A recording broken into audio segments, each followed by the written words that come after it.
لو کہتا ہے کہ نہیں، اور بڑی پٹیاں پڑھاتا ہے کہ یہ سارا تقویٰ کا حیضہ تمہیں ہو گیا ہے، فلاں حاجی ہے، فلاں وہ ہے، وہ بھی لیتا ہے، اور فلاں ضرورت رکی پڑی ہے، بچے کی فیس نہیں گئی ہے، بیوی کو اتنا عرصہ ہو گیا ساڑی کی فرمائش کرتے ہوئے ساڑی نہیں خریدی گئی ہے، یہ ساری پٹی پڑھائے گا نفس کے نہیں۔ اب اگر آپ مقابلہ کر سکتے ہیں نفس کا تو بچیں گے، مقابلہ نہیں کر سکتے مار کھا جائیں، یہی ہوگا کہ نہیں؟ اذان کا وقت آ گیا، اذان سن لی آپ نے، لیکن پھر نفس نے کہا ابھی اور سو، آپ نے کروٹ لی اور کپڑا خوب ٹھیک کیا اور غین ہو گئے۔ اگر آپ اس نفس کے تقاضے کو اس وقت رد کر سکتے، طاقت آپ میں اتنی ہوتی تو آپ کھڑے ہوتے مسجد کی طرف جاتے۔ گویا کہ بندگی رب کے لیے سب سے پہلا جہاد کس سے کرنا ہوگا؟ نفس۔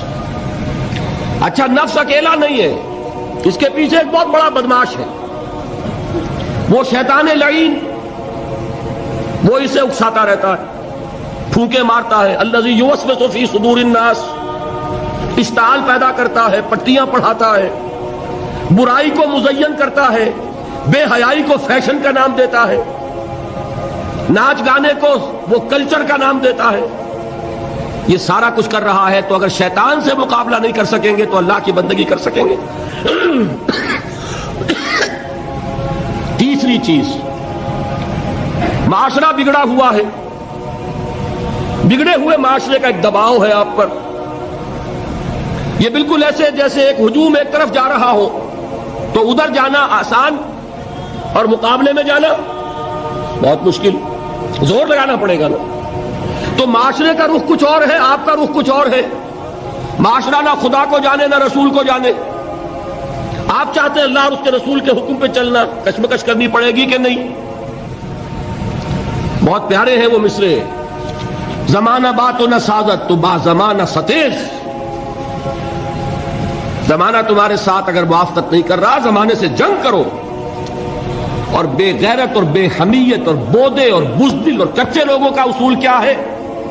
زمانہ بات و نہ سازت تو با زمانہ بساز، زمانہ تمہارے ساتھ موافقت نہیں کرتا، بھائی تم زمانے کے رنگ میں رنگے جاؤ۔ آسان راستہ کون سا ہے؟ زمانہ تمہارے رنگ میں نہیں آتا، تم اس کے مطابق ڈھل جاؤ، کوئی تکلیف ہوگی؟ اور زمانہ تمہارے ساتھ اگر موافقت نہیں کر رہا، تم زمانے سے لڑو، تکلیف آئے گی کہ نہیں؟ تین جہاد کرنے پڑیں گے تو انسان اللہ کا بندہ بن سکے گا۔ بات سمجھ میں آئی؟ اسی لیے جب پوچھا گیا حضور سے ای الجہاد افضل یا رسول اللہ، اے اللہ کے رسول سب سے افضل جہاد کون سا ہے؟ آپ نے فرمایا ان تجاہد نفسک فی طاعت اللہ، سب سے افضل جہاد یہ کہ اپنے نفس سے جہاد کرو، کشمکش کرو، مقابلہ کرو، تاکہ اسے اللہ کا مطیع بناؤ۔ یہ جہاد ہے افضل الجہاد۔ پہلے میں نے کہا تھا پہلی منزل سب سے اہم، تو جو پہلی منزل کا جہاد ہے وہ افضل الجہاد، بالکل دو اور دو چار کی طرح کی بات ہے۔ اور اسی کو کہا گیا جہاد اکبر۔ جب آپ غزوہ تبوک سے واپس آئے ہیں، آپ نے فرمایا مسلمانوں یہ نہ سمجھنا جہاد ختم ہو گیا، رجعنا من الجہاد الاصغر الى الجہاد الاکبر، وہ تو چھوٹا جہاد تھا جو ہم کرنے گئے تھے کافروں سے خلاف، یہ بڑا جہاد ہے جو مدینے میں رہ کر ہوگا، ہر آن ہوگا، وہ تو کبھی ہوتا کبھی نہیں ہوتا، یہ ہر وقت ہوتا ہے، ہر صبح ہوتا ہے، ہر رات ہوتا ہے، ہر شام ہوتا ہے، ہر لحظہ ہوتا ہے، ہر وقت کشمکش ہے، خیر و شر کی، حلال اور حرام کی، صحیح اور غلط کی، زمانے کی روش اور دین کا تقاضا ٹکرا رہے ہیں۔ آپ اگر اس راستے پر پہلا قدم رکھیں ایک عزم کے ساتھ تو ہوش ٹھکانے آ جائیں گے، دن میں تارے نظر آئیں گے، 14 طبق روشن ہو جائیں گے کہ دین کا نام لینا آسان ہے، چلنا بہت مشکل۔ چمی گویم مسلمانم بے لرزم کہ دانم مشکلات لا ادارہ۔ یہاں پر بھی نوٹ کیجئے کہ یہ تین اس کے مرحلے ہیں جو منہج انقلاب نبی میں ہم نے واضح کی۔ طاقت کے ساتھ طاقت، پنجہ آزمائی۔ پہلا مرحلہ صبر محض ہے، پرسیکیوشن کو جھیلو، برداشت کرو، صبر کرو۔ نغمہ ہے بلبل شوریرہ تیرا خام ابھی، اپنے سینے میں اسے اور ذرا تھام ابھی، منتظر رہو، وقت آئے گا ہاتھ کھول دیے جائیں گے۔ دوسرا مرحلہ ایکٹیو ریزسٹنس، آگے بڑھو، للکارو، چیلنج کرو، اقدام کرو۔ آخری مرحلہ پھر تصادم، جان دینے کے لیے میدان میں آ جاؤ، یہ قتال ہے۔ اسی لیے میں نے ایک مرتبہ تقریر کی تھی ممبر میں، پہلی مرتبہ مجھے یاد ہے، میں نے یہ 9 منزلیں بیان کی تھی۔ 8 منزلیں جہاد ہیں، 9ویں منزل جا کر قتال بنتی ہے۔ پہلی منزل پر 3 جہاد تھے نا، نفس سے، شیطان سے، بگڑے ہوئے معاشرے سے۔ دوسری منزل پر دعوت و تبلیغ بالحکمہ بالموعظہ جدال احسن۔ تیسری منزل پر صبر محض، ایسے ریزسٹنس، اقدام، چیلنج، ایکٹیو ریزسٹنس۔ 8 منزلیں جہاد، اور 9ویں منزل ان اللہ یحب الذین یقاتلون فی سبیلہ صفا کانہم بنیان مرصوص۔ گویا جہاد کی پہلی منزل مجاہدہ مع النفس، اور آخری اور 9ویں منزل قتال فی سبیل اللہ۔ واضح رہے کہ اسی کا منفی پہلو ہجرت ہے۔ بہت اہم بحث شروع ہوئی۔ جیسے اسلام کا منفی پہلو اطاعت کا تقویٰ ہے، حکم مانو، حکم پر عمل کرو، اطاعت، نافرمانی سے بچو، بات تو ایک ہی ہوئی۔ جہاد کا منفی رخ ہجرت ہے۔ اللہ کی بندگی کرنے کے لیے معاصی سے ہجرت کرنی ہوگی، حرام چیزوں سے ہجرت کرنی ہوگی۔ اسی لیے سوال کیا گیا ای الہجرت افضل ہو یا رسول اللہ؟ جواب کیا تھا؟ ان تہجر ما کرہ ربک، سب سے افضل ہجرت یہ ہے کہ ہر اس شے کو چھوڑ دو جو تمہارے رب کو پسند ہے۔ اسی لیے تنظیم کے عہد نامے میں جب اللہ کے ساتھ معاہدہ ہے، انی واحد اللہ، نمبر 1 کس بات کا معاہدہ؟ ان اہجر کل ما یکرہہ، ہر اس شے کو چھوڑ دوں گا جس کو وہ پسند نہیں کرتا۔ واضح رہے کہ اسی کا منفی پہلو ہجرت ہے، چنانچہ اس کی بھی پہلی منزل ان تہجر ما کرہ ربک ہے، اور آخری یہ کہ اقامت دین کی جد و جہد میں وقت آنے پر گھر بار، مال و منال اور اہل و عیال کو چھوڑ کر نکل جایا جائے۔ اس کی بھی نیت ہونی، تیاری کیجیے نفسیاتی طور پر۔ آج بھی جائزہ لیجیے، اتنی گرفت تو نہیں ہے کہ کبھی پکار آئے اور بلایا جائے اور یہ بندھن مجھے باندھ کر رکھ لے۔ اگر ایسا ہے تو یہی تو خطرہ ہے۔ پھر آگے جا کر جو ہفتے اعمال کرانا ہے ابھی چھٹی کرو، سب کچھ کرنا اور پھر ہفتے اعمال کرا لینا۔ آپ کو معلوم ہے جنہوں نے ہجرت نہیں کی تھی، سورہ نساء میں کتنی اہم بحث آئی ہے۔ تو ہجرت، لیکن یہ کہ پورے لیول کے اوپر غلط خیالات ذہن سے نکالو، غلط نظریات نکالو، ہجرت ہے۔ غلط صحبت کو چھوڑو، ہجرت ہے۔ نخلہ و نطر کو من یفجرک، ہجرت ہے۔ دوستیوں کو چھوڑو، ہجرت ہے۔ محبتوں کو کاٹو اس تلوار سے، ہجرت ہے۔ تو جیسے جہاد، جیسے سانس ہے اس کی آمد و شد، آنا اور جانا، اسی طرح جہاد اور ہجرت ہے۔ کچھ لوگ جو ہے وہ اصطلاحی مفہوم لے کر اور نہ معلوم کہاں سے کہاں، جب نیت میں فطور ہو، کام چوری ہو تو خوہ بدرہ بہانا ہے کسی آدمی۔ جہاد اور ہجرت لازم و ملزوم، ایک مثبت ایک منفی، کرنٹ چل ہی نہیں سکتا، ایک پازیٹو وائر ایک نیگیٹو وائر۔ جہاد کی پہلی 2 منزلوں کے لیے اصل آلہ و ہتھیار قرآن مجید ہے۔ نفس سے جہاد کریں گے، کس شے سے؟ کیسے ماریں گے نفس کو؟ اس کو پاک کرنا ہے کس سے؟ قرآن سے۔ یا ایھا الناس قد جاءکم موعظۃ من ربکم وشفاء لما فی الصدور۔ شیطان سے لڑو گے کس تلوار سے؟ کشتن ابلیس کار مشکل است، زاں کہ او گم اندر اعماق دل است، خوشترا باشد مسلمان اشکنی، کشتہ شمشیر قرآن اش، جاہدہم بہی جہادا کبیرا۔ دوسری منزل قرآن، تذکیر قرآن سے، تبشیر قرآن سے، انذار قرآن سے، دعوت قرآن کی، تبلیغ قرآن کی، وہ سارا برکت و محور اس کا۔ اوحی الی ھذا القرآن لانذرکم بہ ومن بلغ فلقد یسرناہ بلسانک لتبشر بہ المتقین وتنذر به قوما لدا. نفس کے خلاف جہاد کرنا ہے. ومن اللیل فتہجد به نافلۃ لک. دعوت کے لیے غلط نظریات کا انکار کرنا ہے قرآن کے ذریعے.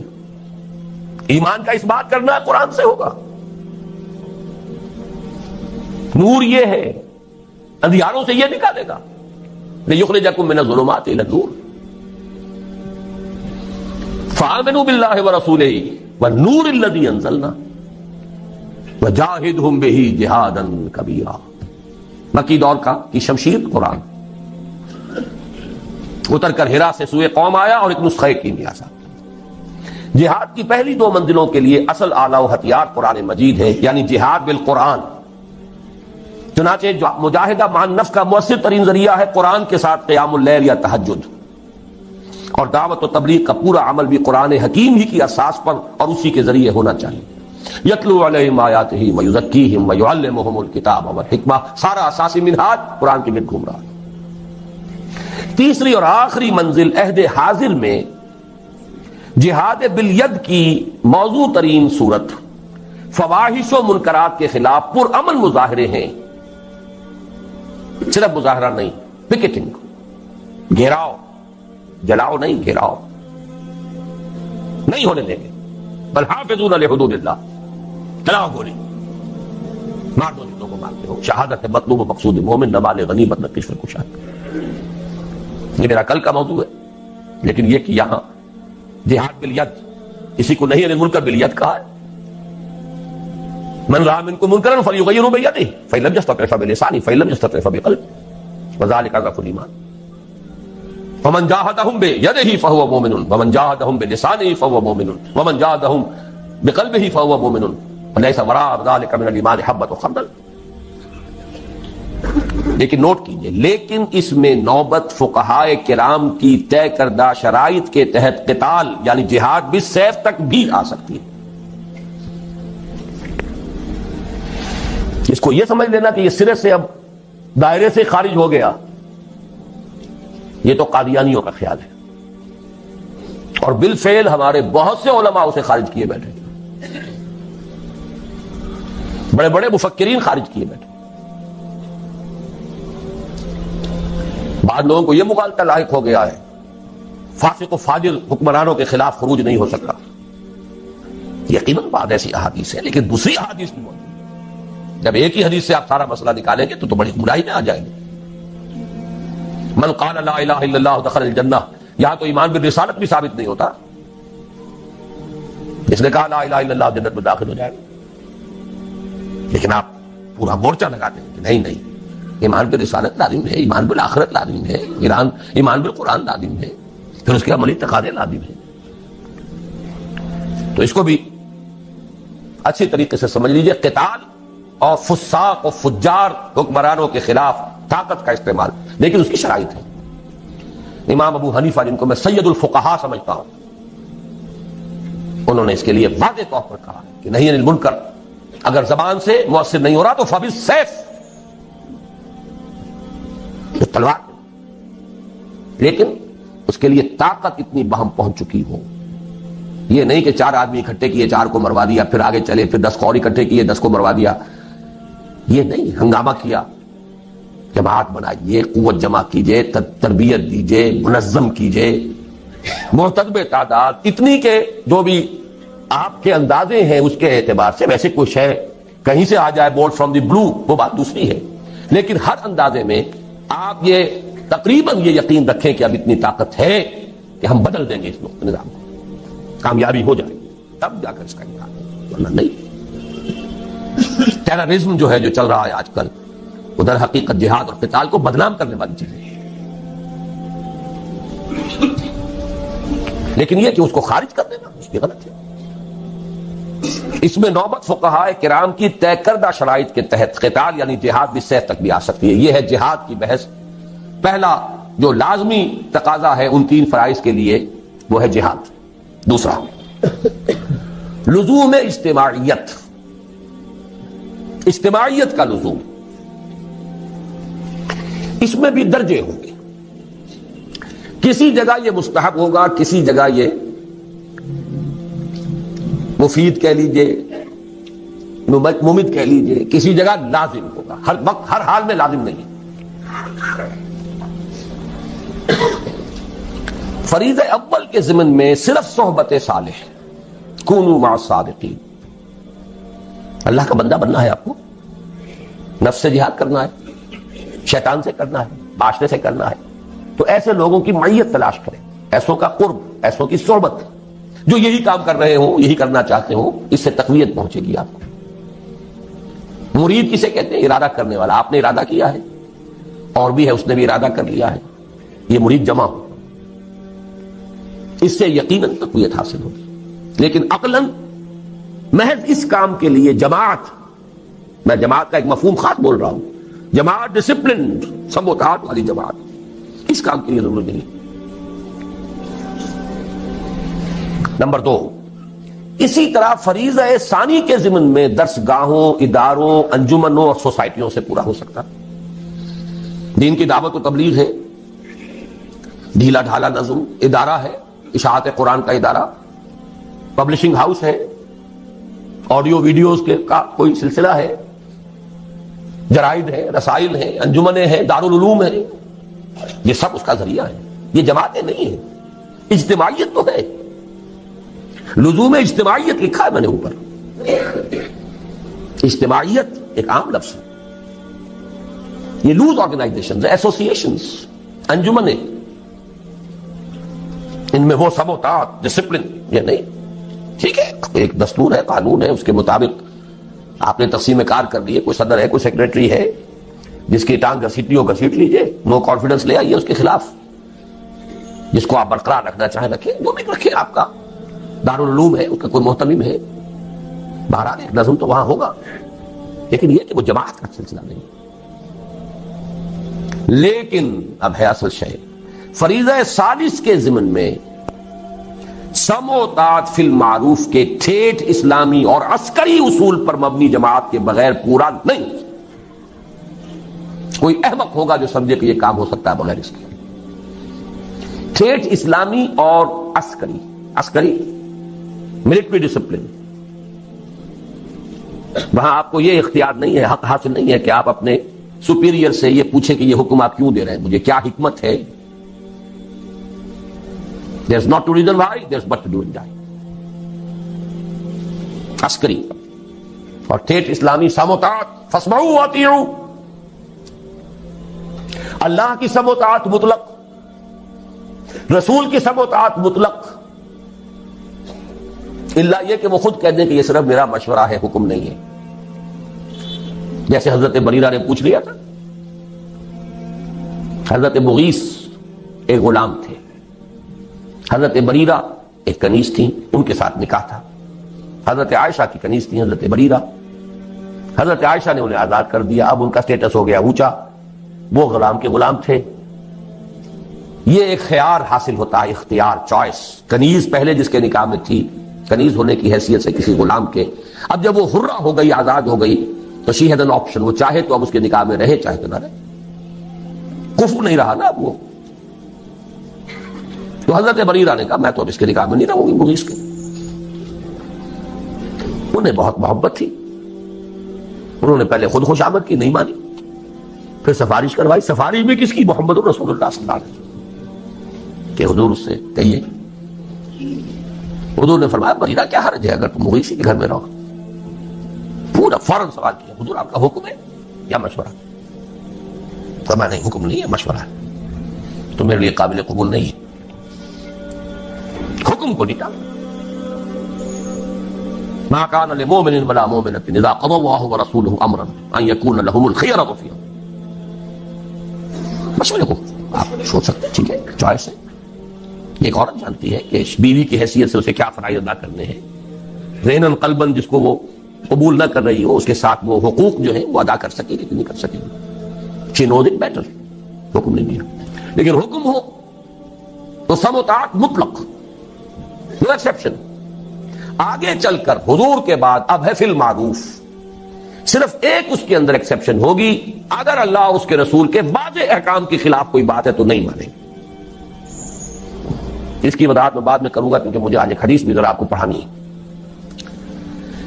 تو یہ لزوم اجتماعیت جو ہے اس کا تقاضا فریضہ اول کے ضمن میں صرف صحبت صالح سے پورا ہو جاتا ہے، کونوا مع الصادقین۔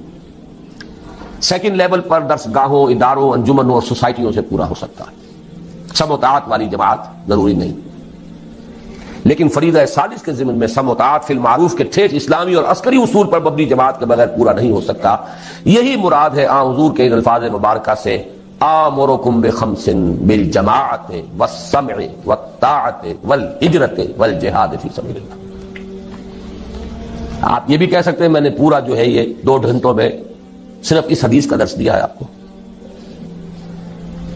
جہاد اور ہجرت جڑے ہوئے بریکٹڈ، سم و طاعت جڑے ہوئے بریکٹڈ، جماعت پلس بریکٹ شروع، سم جمع طاعت بریکٹ بند، جمع بریکٹ شروع، بلکہ ضرب، یہاں جمع نہیں ضرب، بریکٹ شروع جہاد پلس ہجرت بریکٹ بند۔ اس حدیث کو یوں ذہن میں رکھیے، جماعت کون سی؟ سم و طاعت والی، یہ لازم و ملزوم ہے، بریکٹڈ ہے، سنو اور مانو۔ یہ کس لیے ہے؟ ضرب دینا ہے اس کو، وہ ہے ہجرت و جہاد۔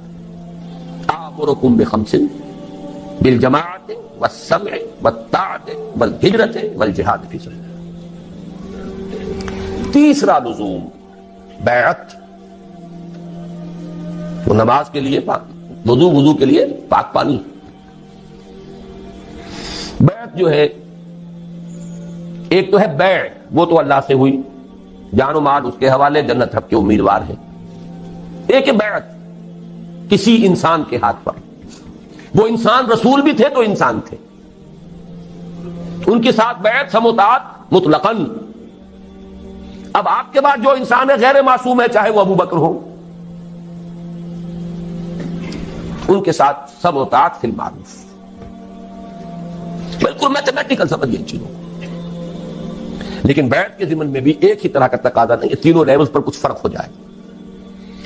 پہلے 2 فرائض کے ضمن میں بیعت سلوک و ارشاد کی صورت میں کفایت کرتی ہے، لیکن یہ جو بیعت ہمارے ہاں چل رہی ہے، سلوک اور ارشاد کی بیعت، بہت اچھی بات ہے کہ اس کے لیے بھی لفظ بیعت استعمال ہوا، تاکہ معلوم ہو کہ یہ ہمارے دین کا ایک مستقل اس کی اصطلاح ہے، اس کا ایک فکر ہے۔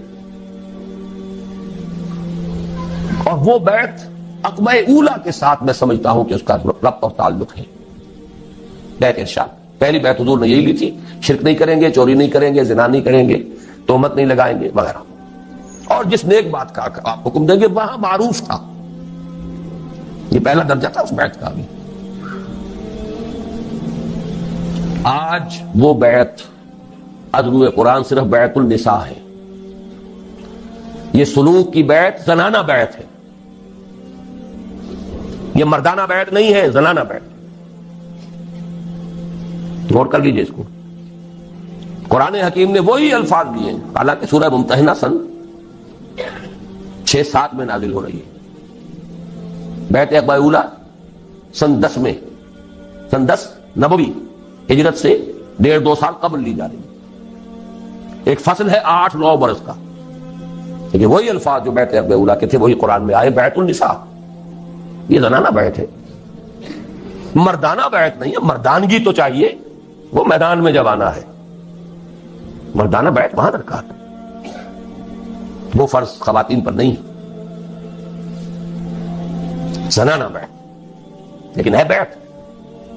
اس کے بارے میں ہمارے ہاں وہ جو اہل حدیث مسلک کے لوگ ہیں وہ اس کی نفی کر دیتے، کوئی بیعت نہیں، اس کا کوئی اصول نہیں، کوئی اس کا ثبوت نہیں، غلط بات ہے۔ بیعت عقبہ اولا بیعت ہی یہی ہے، بیعت النساء بیعت ہی یہی ہے، بیعت ارشاد ہے، وہ بھی صحیح ہے، حق ہے، لیکن وہ بیعت جو مردوں سے مطلوب ہے وہ کچھ اور ہے۔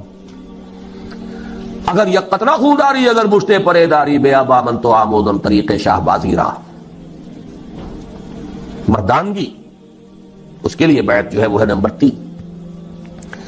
فریضہ ثالث کے ضمن میں بیعت سمع و طاعت فی المعروف کی صورت لازمی و لابدی۔ اب میرے پاس اور الفاظ نہیں ہے جس کو میں تاکید کیسے دوں، کیسے کروں، لازمی ہے، لابدی ہے، کوئی اس سے رستگاری نہیں۔ یا تو کہیے کہ وہ فرض ہے ہی نہیں، ٹھیک ہے، چھٹی ہو گئی، جس گاؤں جانا نہیں اس کا راستہ کائے کو پوچھنا، اگر مانتے ہیں کہ وہ فرض ہے، بلند ترین منزل کے لیے جد و جہد فرض، تو کوئی پاگل ہوگا، احمق ہوگا، ڈھیٹ ہوگا جو اس کے لزوم کا انکار کرے۔ فریضہ ثالث کے ضمن میں بیعت سمع و طاعت فی المعروف کی صورت لازمی اور لابدی، اسی کی جانب اشارہ ہے مسلم شریف کی روایت عن عبداللہ ابن عمر رضی اللہ تعالی عنہما میں، جس میں حضور صلی اللہ علیہ وسلم کے الفاظ مبارکہ وارد ہوئے ہیں کہ من مات ولیس فی عنقہ بیعۃ مات میتۃ جاہلیۃ، جو شخص مرا اس حال میں کہ اس کی گردن میں بیعت کا قلادہ نہیں تھا، وہ جاہلیت کی موت مرا ہے، ایمان اور اسلام کی موت نہیں مرا ہے۔ جو لوگ اس بیعت ارشاد کو سمجھ لیتے ہیں کہ یہ تقاضا پورا ہو رہا ہے، وہ اپنے آپ کو دھوکہ دے رہے ہیں۔ یہ دوسری بیعت کا تذکرہ ہے۔ اس حدیث کے بارے میں بھی میرے جو الفاظ تھے اوریجنل، ان میں نے تھوڑا سا اضافہ کیا۔ اس پر اصل میں مجھے متنبہ کیا تھا مولانا سید حامد میاں رحمۃ اللہ علیہ نے، جو ہمارے مستشارین میں سے تھے تنظیم کے۔ وہ چونک گئے اس کو دیکھ کر، کہنے لگے آپ جس طرح اس کو لازم قرار دے رہے ہیں، یہ مفہوم تو ہمارے بزرگوں اور اسلاف میں سے کسی نے بیان نہیں کیا کہ اس معنی میں یہ بیعت جو ہے لازم ہے۔ میں نے انہیں ایک جواب دیا بڑی ٹیکنیکل ٹرمز میں، مولانا عصمت اللہ صاحب سمجھیں گے اس ٹیکنیکل ٹرمینالوجی کو۔ میں نے کہا مولانا پہلی بات تو یہ ہے کہ کسی شے کا عدم ذکر اس کے عدم وجود کو مستلزم نہیں ہے۔ کسی شے کا ذکر نہ کیا جائے تو اس کا مطلب یہ نہیں کہ وہ ہے نہیں۔ یہاں کتنے لوگ ہیں، میں کتنے کچھ لوگوں کا ذکر کرتا ہوں تو اس سے باقی لوگوں کی نفی تو نہیں ہو جائے گی۔ اگر اسلاف میں سے کچھ لوگوں نے اس کا ذکر نہیں کیا تو اس سے یہ لازم نہیں آتا کہ تھا ہی نہیں، اور مثال دی۔ اور میں بہت ہی اللہ کا شکر ادا کرتا ہوں کہ میرے علم میں وہ مثال آ گئی تھی، کیونکہ میرے استاد بھی تھے مولانا منتخب الحق قادری۔ انہوں نے بتایا کہ ان کے جو استاد تھے مولانا معین الدین اجمیری رحمۃ اللہ علیہ، ان کی جو لائبریری تھی اس کی ایک الماری ایسی تھی جس کی وہ چابی کسی کو نہیں دیتے تھے کبھی، اس کی کتابیں جھاڑنی ہوتی تھی تو خود ہی۔ ایک مرتبہ کہیں طبیعت ناساز تھی اور یہ ان کے بہت چہیتے شاگرد تھے، مجھے دے دی، اور وہ رہتے تھے قبرستان میں کوئی جگہ بنائی بھی تھی، وہاں رہتے تھے۔ یہ بھی وہ کہتے تھے ہماری سمجھ میں نہیں آتا تھا، ان کے پاس اچھے بھلے گھر موجود ہیں اجمیر شہر کے اندر، وہاں کیوں نہیں رہتے؟ اور پھر یہ کہ وہاں پہ کچھ لوگ آتے رہتے تھے، ولایتی کہتے تھے، پٹھان، اس وقت جو افغان پٹھان ولایتی آتے رہتے تھے۔ ایک دفعہ طبیعت ناساز تھی، انہوں نے فرمایا کہ تم ذرا میری الماری یہ صاف کر، تو میں نے دیکھا اس میں رجسٹر تھا جس میں ان لوگوں کے نام درج تھے جنہوں نے ان سے بیعت جہاد کی ہوئی تھی، اور یہ شاگرد چہیتے ترین شاگرد، انہیں پتا بھی نہیں۔ تو عدم ذکر عدم وجود کو مستلزم نہیں، سمجھ لیجیے بات، جس کی مثال یہ ان کے علم میں آیا کہ وہ تو بیعت جہاد دے رہے تھے، لیکن یہ کہ ابھی انہوں نے اس کو خفیہ رکھا ہوا۔ لیکن بہرحال میں نے یہ بعد میں ہمارے ایک رفیق ڈاکٹر تقی الدین صاحب نے بھی پھر کچھ اس پر گفتگو کی تھی، تو میں نے اس میں اپنی رائے میں ایک ترمیم کی ہے۔ پہلی میری رائے یہ تھی کہ صرف دو ہی صورتیں ممکن ہیں، یا تو اسلامی نظام حکومت قائم ہے تو اس کے سربراہ سے بیعت سمع و طاعت فی المعروف ہوگی، نہیں ہے تو اس کو قائم کرنے کے لیے